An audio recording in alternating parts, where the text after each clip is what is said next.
तिलावत की रात है।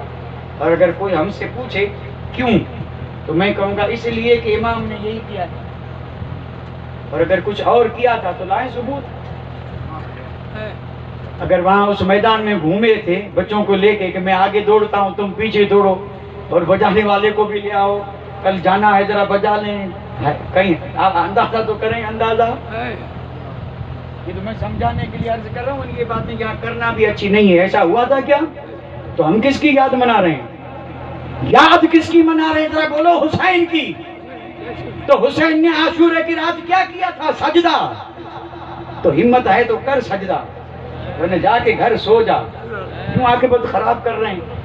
सवाब तो है नहीं, और खामखा गुनाह की गठड़ियां बांधते हैं। जवाब क्या देंगे कयामत में इमाम हुसैन को? क्या नहीं पूछेंगे कि तूने मेरे नाम पे इतनी गद्दारी की, शर्म नहीं आई? मैंने सजदे की और तू यूं नाचता रहा, गलियों में कूदता रहा, और फिर माँ बहन बेटियां चारों तरफ देखती रही, लोग उसे देखते रहे, उन्हें देखते रहे। मैं कुछ ज्यादा बोलना नहीं चाहता, रहने दे इस बात को। पहले भी कई दिन पहले मुफ्ती साहब किबला ने बोल दिया था, लोगों ये लोग तुम्हारा ताजिया देखने नहीं आते, ये तुम्हारे घरों से जो ताजिए सज के निकलते हैं उन्हें देखने आते हैं। और ये हकीकत है, हकीकत सब जानते हैं। ये अल्लाह रहम करे, सजदे की रात है, सजदे की, और आएगी, जिंदगी रही तो आएगी। अल्लाह तौफीक दे सजदे करना। और फिर दिन तुलू हुआ 10वीं का, जिसको कहते आशूरे का दिन। क्या हुआ था? फजर पड़ी, तिलावत की, दुआएं मांगी, नकारा बजा, जंग शुरू हुई। 22,000 उधर और 72 इधर। क्या कोई ऐसी जंग होगी? और ये भूख प्यासे हैं, प्यासे। नकारा बज गया। अब मैं यहाँ नक्शा कैसे खींचूं, आपको कैसे समझाऊं मैं कि वो जंग कैसे होती थी? और अगर जो जंग के अल्फाज हैं मैं यहाँ बोलूं तो हम तो समझ नहीं सकते। उस वक्त जंगें जो होती थी ना, वो पहले इनफिरादी होती थी, फिर इज्तिमाई होती थी। समझेंगे इनफिरादी और इज्तिमाई? जंग ऐसे ही होती थी, डायरेक्ट फौजें टकराती नहीं थी। और जंग ऐसे होती थी कि एक लश्कर इधर खड़ा है, समझ लीजिए 2 लाख इधर, 2 लाख उधर, बीच में खाली मैदान, ये जंग का मैदान है। अब इस लश्कर वालों में से एक निकला, तलवार लहरा के कहा है कोई, तो वहां वाले देखते कि आने वाला कैसा है, तो फिर उसी हिसाब से एक वहां से निकलता।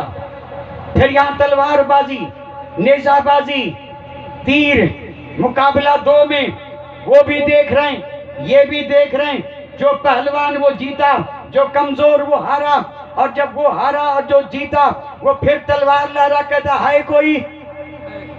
ऐसे जंगें होती थी। और जब ये एक एक वाली जंग खत्म हो जाती थी तो सारा लश्कर उधर से आगे बढ़ा और सारा इधर से फिर गुत्थम गुत्था।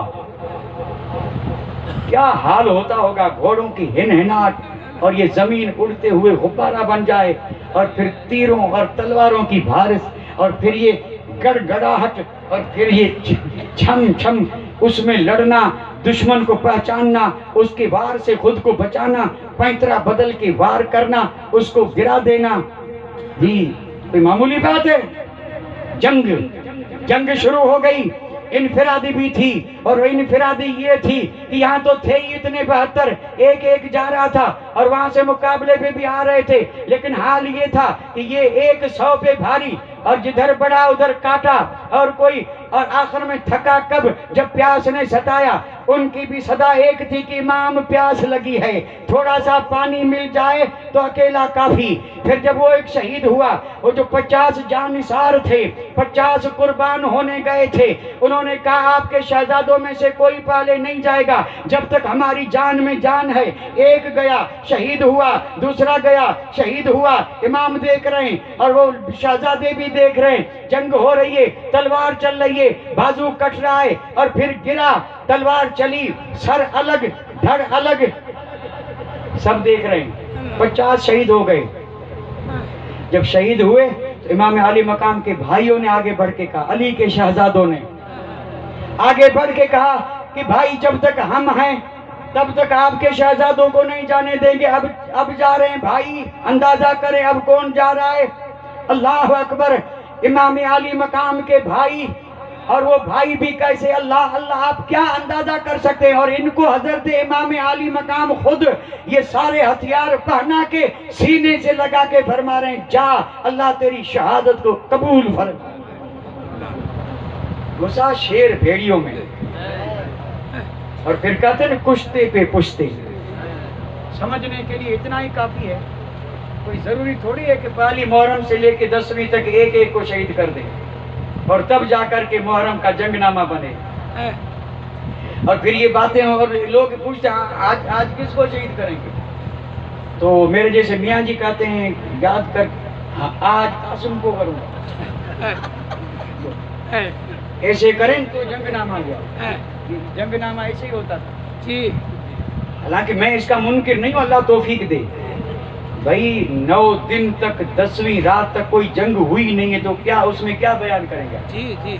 जंग तो आशूरे के दिन हुई है, फजर से लेके जुमा का वक्त हुआ दोपहर तक, इतना ही तो वक्त जंग हुई है। तो ये सबको अलग अलग छांट छांट करके पहली और दूसरी तीसरी, और फिर उसको नाम देते हैं धुई।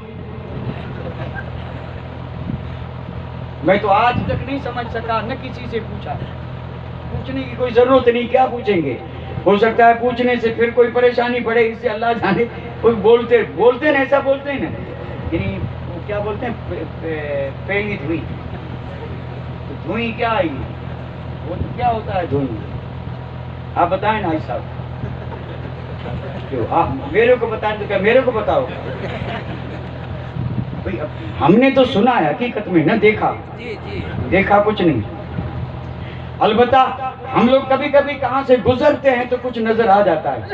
अभी कल की बात है, नहीं कहना चाहिए लेकिन आई है बात तो कह देता हूँ।